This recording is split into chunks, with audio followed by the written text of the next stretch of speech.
सबको नमस्कार, प्रणाम, सत श्री अकाल। नमस्कार, चलिए जानते हैं दिल्ली की 25 बड़ी खबरों को सिर्फ 5 मिनट में। इससे पहले आप इस वीडियो को प्यारा सा लाइक नहीं किया तो वीडियो को प्यारा सा लाइक कर दीजिए और अभी तक इस चैनल को सब्सक्राइब नहीं किया चैनल को सब्सक्राइब कर दीजिए। और हाँ, दिल्ली की कहां से आप इस वीडियो को देख रहे हैं कमेंट बॉक्स में कमेंट कर जरूर बताइएगा। चलिए वीडियो शुरू करते हैं। बकरीद की कुर्बानी के लिए तैयार किए जा रहे 1.5 से 2.5 लाख तक के बकरे मेवे खिलाकर हो रही है खिदमत। दिल्ली के जामा मस्जिद के उर्फ बाजार में बकरों का मेला लगा हुआ है। बकरीद के नजदीक आते ही ये बाजार बकरों की मंडी में तब्दील हो जाते हैं। इन दिनों बकरे का व्यवसाय करने वाले इस मेले से अच्छे खासा मुनाफा ले लेते हैं। दिल्ली के टनल लूट में शामिल थे 3 गैंग। वारदात के बाद अलग अलग राज्यों में भागे, गंगा में बहाया मोबाइल। प्रगति मैदान टनल लूटकांड में बड़ा खुलासा हुआ है। इस लूटकांड से 3 गैंग के बदमाशों ने अंजाम दिया। इतने नहीं, वारदात को अंजाम देने के बाद लुटेरे अलग अलग राज्यों में भाग गए थे। लूट में शामिल 2 बदमाश भागकर हरिद्वार पहुंचे हुए थे, जहां दोनों ने पुलिस को दबोच लिया है। अपने मोबाइल गंगा में बहा दिए थे, जबकि 2 अन्य बदमाश पूर्व उत्तर प्रदेश भागे हुए थे। पुलिस ने लूटकांड में शामिल आरोपियों को गिरफ्तार करने के लिए दिल्ली के अलावा उत्तराखंड, हरियाणा और उत्तर प्रदेश में छापेमारी की थी। दरअसल 24 जून की सुबह चांदनी चौक स्थित ओमनिया इंटरप्राइजेस के डिलीवरी एजेंट और उसका सहयोगी टैक्सी से गुरुवार गुरुग्राम जा रहे थे। तभी प्रगति मैदान टनल में सड़क बाइक पर आए बदमाशों ने बंदूक की नोक पर एक कैब को रोककर डिलीवरी एजेंट के साथ लूटपाट की है। समान नागरिक संहिता पर मोदी सरकार को मिला बड़ा समर्थन। आम आदमी पार्टी ने कहा होना चाहिए लागू। समान नागरिक संहिता को लेकर छिड़ी बहस के बीच इस मुद्दे पर मोदी सरकार को आम आदमी पार्टी का समर्थन मिलता दिखाई देने लगा है। आम आदमी पार्टी के संगठन महासचिव संदीप पाठक ने आज तक के साथ एग्जीक्यूटिव बातचीत में कहा कि आम आदमी पार्टी समान नागरिक संहिता का सैद्धांतिक समर्थन करती है। संदीप पाठक ने बुधवार को कहा कि आर्टिकल 44 की यह कहता है कि यूसीसी होनी चाहिए, लेकिन आम आदमी पार्टी का यह मानना है कि इस मुद्दे पर सभी धर्म और राजनीतिक दलों से बातचीत होनी चाहिए। एनसीपी में अब से सुप्रिया सुलेज राज पोस्टर से भी गायब हुए अजित पवार। राष्ट्रवादी कांग्रेस पार्टी में संगठनात्मक बदलाव का असर अब जमीन पर भी दिखाई देने लगा है। दिल्ली में आयोजित की गई एनसीपी की नेशनल एग्जीक्यूटिव मीटिंग के पोस्टर से अजित पवार की तस्वीर गायब हो चुका है। पोस्टर में शरद पवार के साथ सुप्रिया सुले और प्रफुल्ल पटेल की फोटो लगाई गई है। इस बैठक के अलावा आज एनसीपी वर्किंग कमेटी, महिला एनसीपी और युवा एनसीपी की भी मीटिंग हुई है। हाल ही में एनसीपी में बड़े बदलाव करते हुए शरद पवार की बेटी सुप्रिया सुले और प्रफुल्ल पटेल को नया कार्यकारी अध्यक्ष बनाया गया था। इसके साथ ही सुप्रिया को एनसीपी के केंद्रीय चुनाव समिति का प्रमुख भी बनाया गया था। पार्टी के इस निर्णय को सीनियर लीडर अजित पवार के लिए झटका माना जाता है। डीआरसी चेयरमैन को लेकर दिल्ली में बवाल। एलजी ने केजरीवाल को लिखी चिट्ठी, का ऊर्जा मंत्री नहीं दिला रही है शपथ। दिल्ली को उपराज्यपाल बीके सक्सेना और दिल्ली सरकार के बीच अब दिल्ली इलेक्ट्रिसिटी रेगुलेटरी कमीशन के चेयरमैन को लेकर विवाद छिड़ा हुआ है। दरअसल एलजी ने मुख्यमंत्री अरविंद केजरीवाल को चिट्ठी लिखी। उन्होंने अपनी चिट्ठी में डीआरसी ने नए चेयरमैन को शपथ दिलाने में देरी पर चिंता जताई है। साथ ही केजरीवाल ने जल्द से जल्द शपथ सुनिश्चित करने को कहा गया है। एलजी ने मुख्यमंत्री को कहा कि जानबूझकर ऊर्जा मंत्री अतिशी आईडीआरसी चेयरमैन का शपथ ग्रहण नहीं करवा रही है। उन्होंने आगे लिखा कि नियुक्ति किए गए चेयरमैन जस्टिस उमेश कुमार ने अपना पदभार ग्रहण करने के लिए ऊर्जा मंत्री से समय मांगा है, लेकिन ऊर्जा मंत्री समय नहीं दे रही है। अध्यादेश मामले में बीजेपी कांग्रेस में हुआ समझौता। दिल्ली में बिजली महंगी होने की आम आदमी पार्टी ने जताई असली वजह। सर्विस विवाद मामले में सुप्रीम कोर्ट के आदेश को पलटते हुए केंद्र सरकार द्वारा लगाए गए अध्यादेश को लेकर आम आदमी पार्टी ने पूरे देश के विपक्षी दलों से समर्थन करने की अपील की थी। इसी बीच 24 जून को पटना में हुई विपक्षी दलों की बैठक में भी आम आदमी पार्टी ने अपना रुख स्पष्ट कर दिया कि जिन दलों द्वारा राज्यसभा में आम आदमी पार्टी को समर्थन करते हुए इस अध्यादेश के खिलाफ वोट किया जाएगा, पार्टी आगामी चुनाव के साथ साथ आगे की सियासी सफर में भी उसके साथ जाएगी। वहीं दिल्ली कांग्रेस और आम आदमी पार्टी के बीच सियासी संग्राम दिनों दिन बढ़ते चले जा रहे हैं। आम आदमी पार्टी के प्रवक्ता जैस्मिन शाह ने 23 जून को पटना में हुई विपक्षी दलों की बैठक को लेकर कहा कि पार्टी ने पहले ही अपना रुख स्पष्ट कर दिया था कि यह अध्यादेश केंद्र सरकार के तानाशाही रवैये को दर्शाता है। दिल्ली मेट्रो में अश्लीलता के बाद अब शुरू हुई हाथापाई। सरेआम 2 युवकों में चले लात घुसे।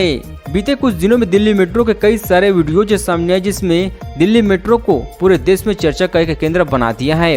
ऐसे में सभी मामले थमने का नाम नहीं ले रहे थे कि एक वीडियो सामने आए हैं। बता दें कि लड़कों की लड़ाई का यह वीडियो वायलेट लाइन का बताई जा रही है। हालांकि दिल्ली मेट्रो की तरफ से अभी तक इस घटना को लेकर कोई आधिकारिक पुष्टि नहीं की गई है, लेकिन लड़ाई का ये वीडियो अब इंटरनेट पर जमकर वायरल होने लगे हैं। वहीं अभी से दो आंटियों और नौजवान कपल के बीच लड़ाई का वीडियो वायरल हो रहा था। यह साफ नहीं है कि वीडियो कवर किस मेट्रो का लाइन का है, मगर बहस का मजमून साझा में आता है कि ऐसा लगता है कि आंटियों और कपल के रोमांस से दिक्कत थी। एमसीडी स्कूल के प्रिंसिपल पहले आईएम से सीखेंगे लीडरशिप स्किल, फिर छात्राओं को देंगे सफल जीवन का गुरु मंत्र। दिल्ली सरकार द्वारा एमसीडी स्कूलों की शिक्षा व्यवस्था को बदलने को लेकर जारी मुहिम को तेज कर दिया गया है। अब दिल्ली एमसीडी स्कूल में प्रिंसिपल देश की सर्वोत्तम मैग्नेटिक स्थानों में से एक माने जाने वाले आईएमडी में जाकर ट्रेनिंग लेंगे। इस ट्रेनिंग प्रोग्राम को लेकर दिल्ली सरकार दिल्ली मेयर की तरफ से पूरा कार्यक्रम तय कर लिया गया है। इस उद्देश्य के लिए दिल्ली एमसीडी की शिक्षा व्यवस्था को बेहतर बनाना और इस ट्रेनिंग प्रोग्राम के माध्यम से शिक्षकों को स्कूल प्रबंधक और लीडरशिप सिखाने का अवसर मिल सके। दिल्ली शिक्षा मंत्री अतिशी द्वारा दी गई जानकारी के अनुसार कल 19 जून को 50 प्रधानाचार्य का एक समूह अहमदाबाद के IMICA में ट्रेनिंग देने के लिए जाएगा। देश की राजधानी दिल्ली में 2022 की पहली तिमाही यानी अप्रैल जून के मुकाबले शराब के खुदरा कारोबार में भारी गिरावट दर्ज की गई है।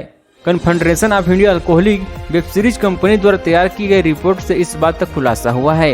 रिपोर्ट के मुताबिक दिल्ली में 2022 की पहली तिमाही में अखबारी नीति लागू की गई थी। CIBC की रिपोर्ट में कहा गया कि अखबारी नीति में बदलाव से जुड़ी सभी बाधाओं और कई ब्रांड उपलब्ध नहीं होने के बावजूद दिल्ली के 36% की वार्षिक वृद्धि दर बनाए रखी गई।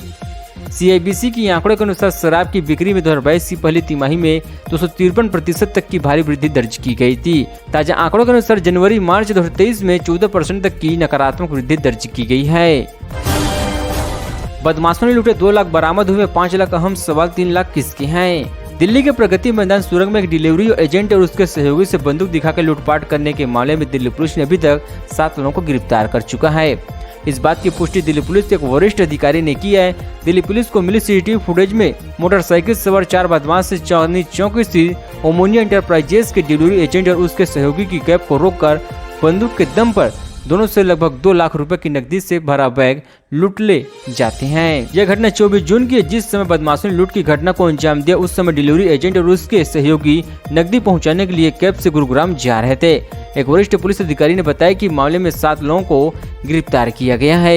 दिल्ली यूनिवर्सिटी में इस साल बकरीद पर छुट्टी नहीं होगी। हालांकि जो कर्मचारी त्योहार मनाना चाहते हैं उन्हें ऑफिस नहीं जाने का विकल्प दिया गया है। विश्वविद्यालय के फैसले की निंदा की है। शिक्षकों ने यूनिवर्सिटी के इस कदम को सांप्रदायिक और असंवेदनशील बताया है। दरअसल इस फैसले पर DU ने कहा कि अगले दिन यानी 30 जून के समारोह से पहले सभी व्यवस्थाएं पूरी करने के लिए 29 जून का कार्यक्रम दिवस रखना जरूरी है। यूनिवर्सिटी में 30 जून को होने जा रहे समारोह में प्रधानमंत्री नरेंद्र मोदी मुख्य अतिथि होंगे।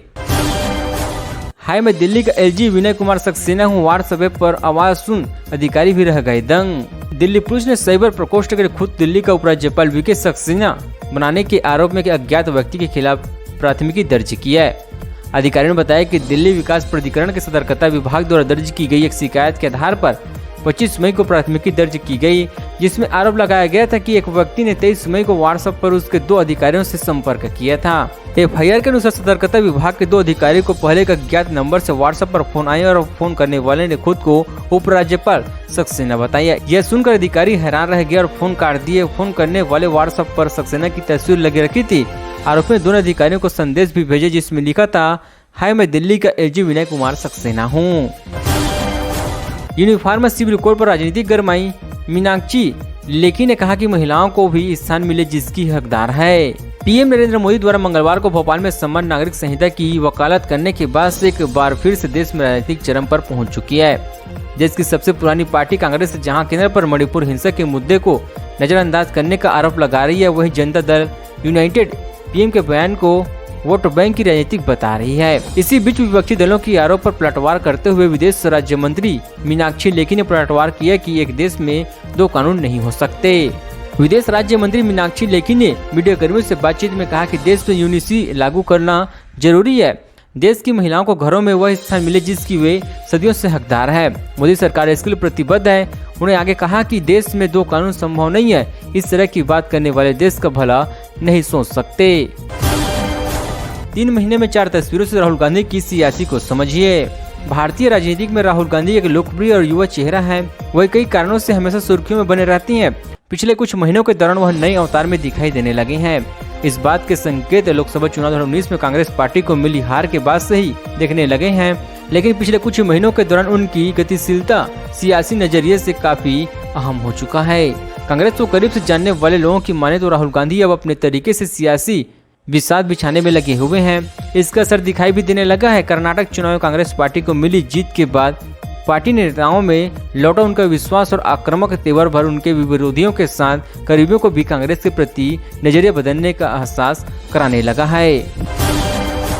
केंद्र के अध्यादेश पर सुप्रीम कोर्ट के रिटायर्ड जज का बड़ा बयान। सीएम अरविंद केजरीवाल ने शेयर किया पूरा आर्टिकल। केंद्र के अध्यादेश को लेकर आम आदमी पार्टी और भारतीय जनता पार्टी के नेताओं के बीच जारी सियासी जंग के बीच सुप्रीम कोर्ट में अवकाश प्राप्त न्यायाधीश का मदन बी लोकुर का एक लेख भावनात्मक रूप से राहत देने वाली है।